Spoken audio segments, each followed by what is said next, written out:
মালদার হবিবপুরে ধর্ষণকাণ্ডে নির্যাতিতাকে পড়াশোনা থেকে শুরু করে সব রকম সাহায্যের আশ্বাস দিলেন মন্ত্রী সাবিনা ইয়াসমিন। মুখ্যমন্ত্রীর নির্দেশে নির্যাতিতার বাড়িতে আজ সকালে যান রাজ্যের উত্তরবঙ্গ উন্নয়ন জলপথ ও সেচ দপ্তরের প্রতিমন্ত্রী সাবিনা ইয়াসমিন। মন্ত্রীর সাথে এদিন উপস্থিত ছিলেন হবিবপুর ব্লকের বিডিও, হবিবপুর ব্লক সভাপতি কিষ্টু মুর্মু, আদিবাসী নেতা অমল কিসকু, তৃণমূল নেতা পীযূষ মণ্ডল, সমীর সাহা সহ একাধিক তৃণমূল নেতৃত্বরা। আজ মন্ত্রী তাদের বাড়িতে এসে তার পরিবারের প্রতি সমবেদনা জানান এবং তাদের পাশে সব সময় থাকার আশ্বাস দেন।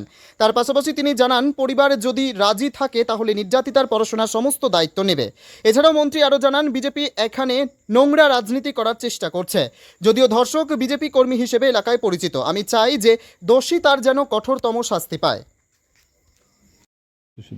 দেখুন, প্রতিশ্রুতি তো ব্যাপারটা তো পরের কথা, কিন্তু যে ঘটনাটা ঘটেছে সেটা খুবই প্যাথেটিক ঘটনা এবং এগুলো ঘটনাকে আমরা কোনো প্রকারেই সমর্থন করি না।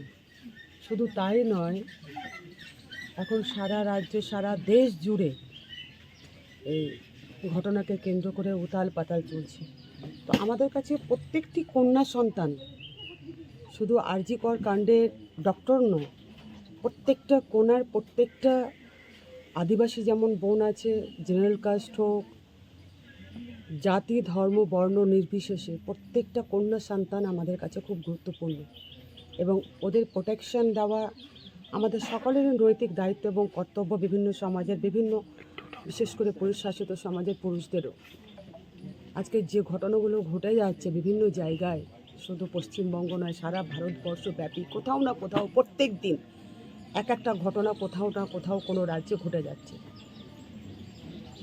ঘটনাটা ঘটেছে, আমরা বাবা মার সঙ্গে কথা বললাম এবং মেয়েটার জন্য, মেয়ে যেন পড়াশোনা করতে পারে, তার উজ্জ্বল ভবিষ্যতের জন্য যা যা আমাদের মন্ত্রী বীরবাহা হাসদাও এসেছিলেন, আদিবাসী সম্প্রদায়ের মন্ত্রী, তো যা যা করার মেয়েটার জন্য, তার লেখাপড়া থেকে শুরু করে তার এগিয়ে যাওয়ার যে পথ, আমরা সর্বতোভাবে 100% তার পাশে থাকব এবং তার ক্যারিয়ার গঠনের জন্য আমরা আপ্রাণ চেষ্টা করব। আমরা পাশে আছি, সেটা যেমন আমরা সরকার যেমন একদিকে রয়েছে, তেমন ব্যক্তিগতভাবেও আমরা এই পরিবারের পাশে থাকবো, বিশেষ করে মেয়েটির পাশে থাকবো।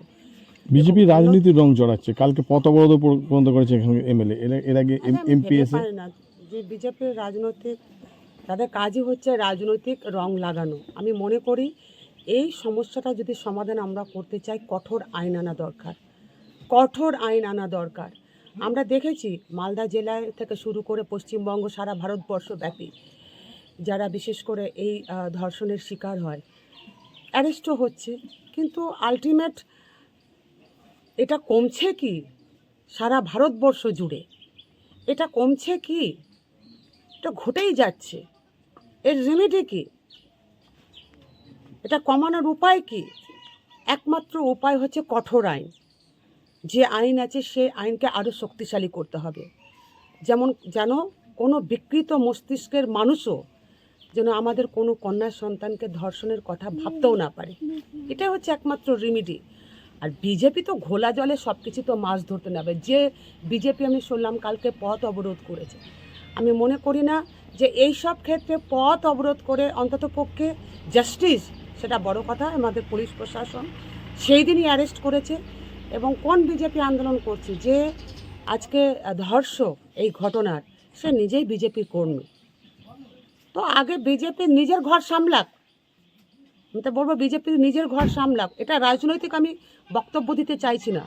এখানে যারা ধর্ষক হয়, সে তারা বিজেপির হোক, সিপিএমের হোক, কংগ্রেসের হোক, তৃণমূলের হোক, ধর্ষক এখানে রাজনীতির রং লাগিয়ে আমরা তাকে কিন্তু খাটো করার চেষ্টা করব না। এটা রাজনৈতিক ঊর্ধ্বে উঠে একজন ধর্ষককে রাজনৈতিক ব্যক্তিত্ব হিসেবে চিহ্নিত করব না।